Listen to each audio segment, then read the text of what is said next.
Hello, everybody. Suicide, depression, ignorance, flat earthers, anti-vaxxers, and do you know you're all getting a shout out? Atheists. What do all these things have in common? They're all on the rise. And what if I was to tell you that last one was connected to the largest part of it? That sounds a little far-fetched, and this is Sunday Apologetics. Thank you for tuning in. So, yes, according to my sources, let me congratulate you all. Atheism is officially the largest religious group in America. Now, hold on.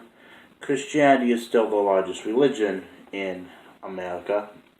I am talking the largest religious group. Protestants have suffered the worst. Catholics, I don't really care about them, but yeah, they're not even doing better anymore. So, it's funny because I've often pointed out how I find it ironic when atheists cheer and rub it in our faces that it's growing. Religion is shrinking in America. But at the same time, people like Aaron Ra will say, we lost the edge. I don't know how good you'd rate that impersonation, but yeah, we lost the edge. Oddly enough, Neil deGrasse Tyson is also referencing an anti-intellectual strain in our country. Now, I am constantly bombarded by atheists. Stupid religious people. Atheism is the only true way to be. Atheists are smart intellectuals. But yet, at the same time as atheism rises, even atheists can't deny something's not right here. Well, we'll come back to that in a bit. Let's talk about our country for a minute. The life expectancy rate dropped. Suicide is up. Depression and anxiety, all up. Now, it's often been well known that religious people tend to be more happy than atheists. However, that has not stopped atheists from using a very common argument that they use against me all the time. But Trey, you're just exaggerating. We live in the happiest time to be alive. Well, for the happiest time to be alive, a lot of people are choosing anxiety and depression and death over happiness in life. Often when people say we are living in the happiest time to be alive, they mean something materialistic. But we all know that money and things do not make you happy.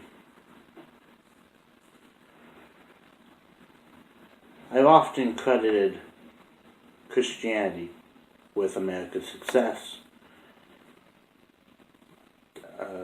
John Adams himself said that our Constitution is for moral and religious people.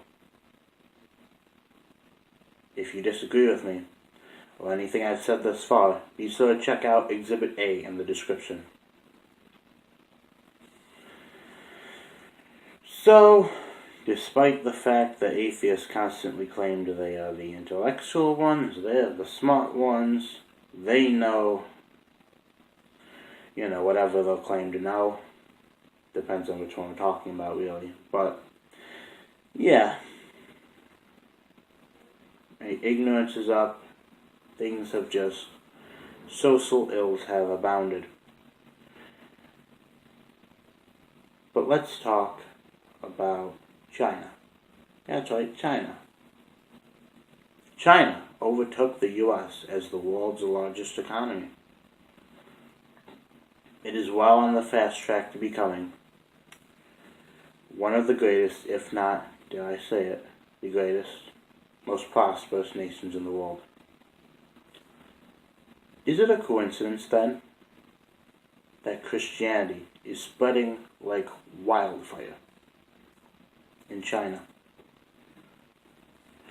All you atheists can go ahead and roll your eyes now and say that I'm just picking and choosing certain details, but let me finish a little more before you do that. In China, which is, as today, a majority atheist-wise nation, they are expected to have the largest Christian population by 2030, exceeding, yes, the United States. Now, communist leaders over in China, they are persecuting Christians. Christians have to worship in the house. But despite this, Christianity is growing. For all you who remember what was happening in China with the Christians in the 60s, when they were trying to kill them all, one brave missionary planted a seed, and just like good old Jesus Christ said, if you come reaping, the harvest is waiting. No, that's not a direct quote. I know he didn't really say that, but it's something like that in the Bible. The harvest is ready for reaping if only people will go. Well, one man did. One man braved the persecution in China, and now China is well on its way to becoming not only the most prosperous nation, but, as I'm sure you atheists are determined to prove, coincidentally also the most Christian. Now, if you're sitting here thinking to yourself, Trey, this story sounds familiar. Christians being persecuted. There's also been recordings of people reporting miracles in China.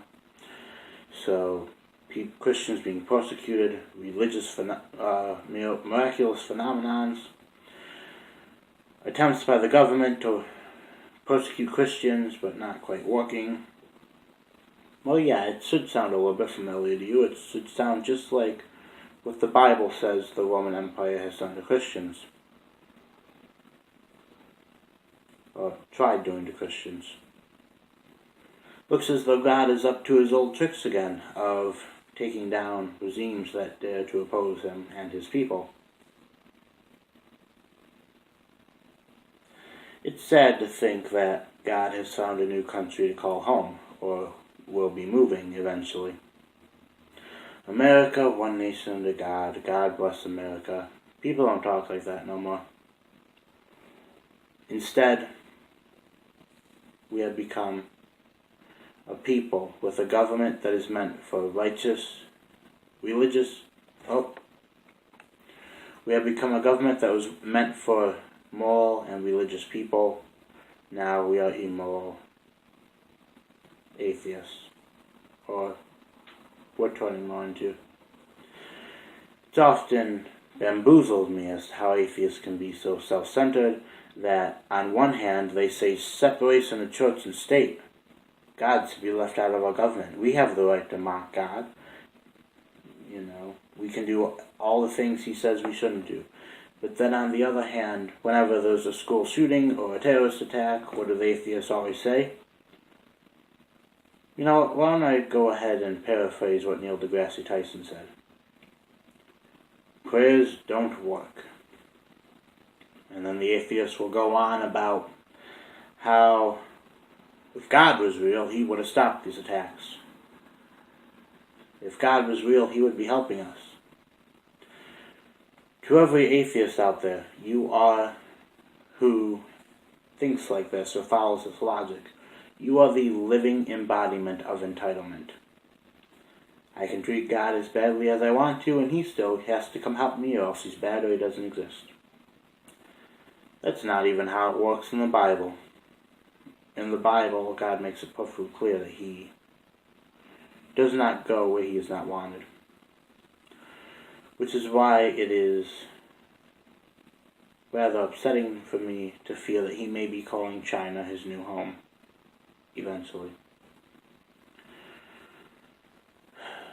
To the Christians watching, we kind of knew this was coming. If you read the book of Revelations, it actually is supposed to get a lot worse.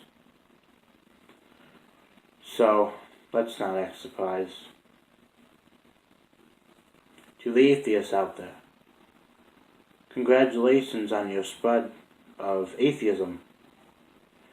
However, I'm sure there's no way that I'm going to convince you that this is wrong, we shouldn't be doing this, Christianity is needed, because who ever heard of a successful Christian country, am I right? But, nonetheless, since nothing I can say is going to change your mind, I have to simply ask you, why are you still watching this video? Hurry, go out, claim your country. Hurry up and get out there and convert as many people as you can to atheism before they all drive themselves crazy or kill themselves. To read more about what is happening in China, be sure to look at Exhibit B in the description. To the 3 people on Facebook who I tagged in this group, my mother, my girlfriend, and my brother, how do you guys feel about moving to China? Because right about now, looks like they're doing better than us. And as the atheists all know, it has nothing to do with them becoming more Christian. So, when all said is done, congratulations, atheists. You worked so hard to spread atheism. I hope you get everything you deserve and more.